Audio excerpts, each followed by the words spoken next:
Sa video na to, papalitan natin ang ECVO, Electronic Control Valve ng compressor ng Hyundai Accent.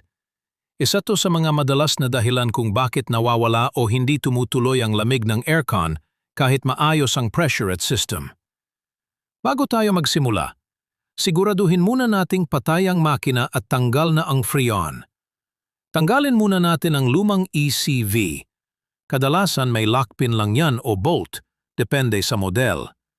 Pagkatapos, linisin muna natin ang port para siguradong walang dumi o langis na makakasira sa bagong valve. Ngayon, ikakabit na natin ang bagong ECV. Siguraduhing tama ang alignment at huwag masyadong higpitan para hindi masira ang O-ring. Pagkatapos makabit, siguraduhin nakalapat ng maayos ang lock ng ECV.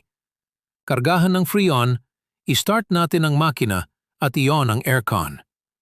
Makikita nyo, tuloy-tuloy na ulit ang lamig at gumagana na maayos ang compressor.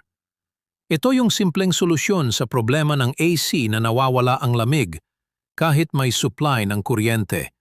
Kadalasan, ECV lang talaga ang sira. Kung nakatulong sa iyo tong video, huwag kalimutang i-like, i-share at i-follow para sa iba pang tip mula sa Pogi Haha Swabe.